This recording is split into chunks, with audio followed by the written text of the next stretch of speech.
Hey everybody, just going to talk about a lot of madness going around Chicago, Portland, Seattle, the usual suspects. Irascible me, he told me about this.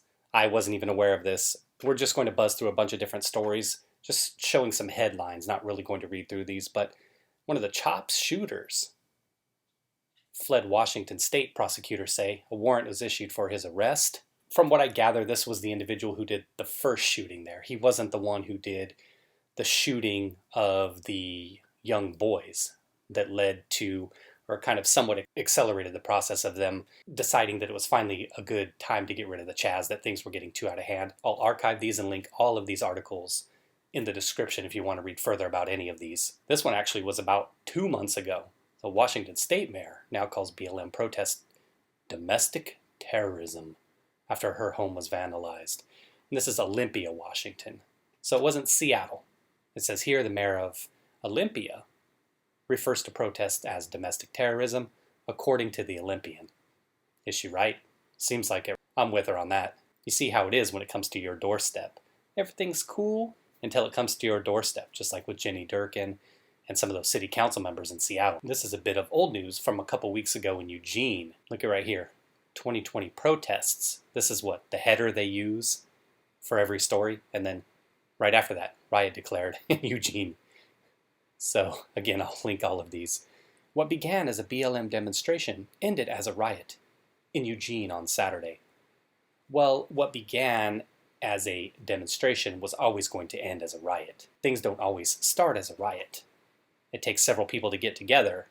Then once they get the numbers, then it's time to go riot. And this article here was from yesterday. Unrest in Chicago and Portland shows America's summer of protest is far from over.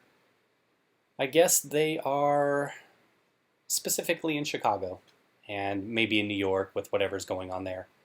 I guess they're just trying to pack it all in because once the winter weather comes, they're not going to be able to do these things. Seattle, they may be able to get away with it.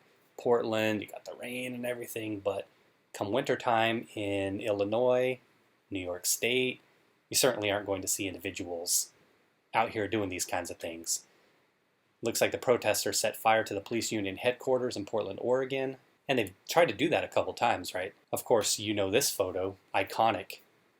This, to me, should be one of the iconic photos of 2020, not Lady Vagina in Portland, whatever they called her. I can't remember what they were calling her. To me, this is the photo right here that's iconic. Always interesting how situations give us heroes, or martyrs, however you want to call it, that we wouldn't necessarily assume or expect. A grandma's out there. How old is this woman? 70?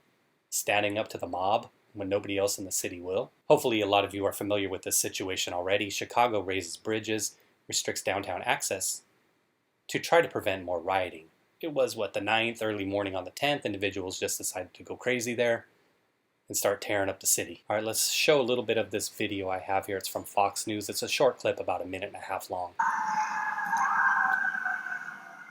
woke up right at 6 o'clock. I left my building right at 6. I was too afraid to leave before. It was nuts. And once it got light out, it's kind of funny. I leave my building, there's cash registers everywhere, on the streets. And this is the funny thing. There's a guy just walking with the Macy's bag. You know what I mean? It's just, honestly, if these people were going in the Macy's, were going in the North, they were shoppers, but they were, but they were looters. In May, it started during the day and it went all night. This started at 1 a.m. Before I know it, everything on Michigan Avenue is getting looted. There's U-Hauls, right? So people drive, it's not like people drive in their personal vehicle. People are renting U-Hauls to go and just dump as much as you can, TVs and whatnot. And there were hundreds, there's probably 1,000 people. Right, that's where the Louis Vuitton and all that stuff was robbed. Completely looted. Everything from Gucci, everything from Louis Vuitton, everything from Christian Dior. Chicago, it's kind of like Pittsburgh in that it's there's a river right through it. And so they lifted all the bridges up. And not only that, but they also put salt trucks in all the entrances. I lived in Chicago since 2012, and I've always lived near the downtown area. First time I ever felt afraid, actually, I left. I went to Wyoming, because like it was just so nuts during the George Floyd protest. It was like what the green zone in like Afghanistan. You had to go through like a checkpoint. Well, that dude got the hell out of there and went to Wyoming. He'd be wise to go ahead and look at doing something like that on a permanent basis. I was talking about this with somebody in the comments. We're talking about the George Floyd video, the one that came out more recently, the full body cam footage. And I was saying, imagine what kind of hell these cities are going to see. Democratic-run cities, large cities. Chicago, Seattle, Portland, New York. Throw Atlanta in there. Maybe Boston, Philly, LA, SF. Maybe see something like that in Austin as well, Houston. But can you imagine the kind of stuff that's going to jump off if Chauvin gets off, or even if he gets found guilty of some kind of lesser offense? I would say probably more likely if he gets off scot-free, and the other officers do as well. These cities are going to burn. So I was theorizing that it'd be wise to have the guard on standby when that trial's going on, or when we feel like we're getting closer to a verdict. At Minneapolis as well. How could I forget about them? Having the guard on standby, because you know it's going to jump off if he's found not guilty. So all of that I showed you leads us to this. And this one actually shocked me. Seattle Police Chief resigns after City Council slashes funding. We are going to read a little bit about this one. Seattle Police Chief Carmen, you probably know her, we've seen her in the news a lot, will leave the city's police department. Mayor Jenny Durkan said, hours after the City Council voted to shrink its police force by 100 officers, trim the department's budget, and lower the salary of the chief. Best concluded that the best way to serve the city and help the department was a change in leadership, in the hope that that would change the dynamics to move forward with the city council.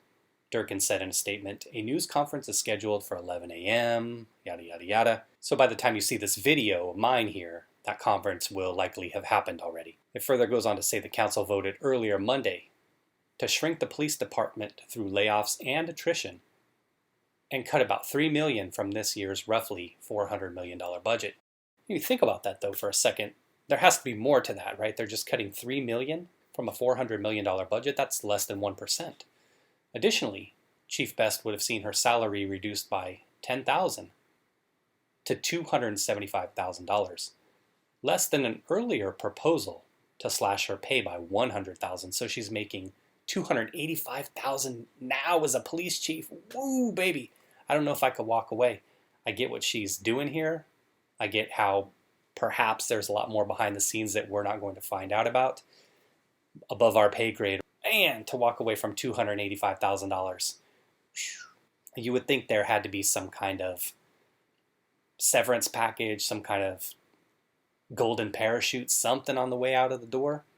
Or maybe by now Chief Best, I had read in another article, she's been on the force for 28 years, that maybe by now she's got a few $1 million in the bank. I don't know if she has a husband, kids, etc. But perhaps she just said, you know what? Forget it. I've got millions in assets.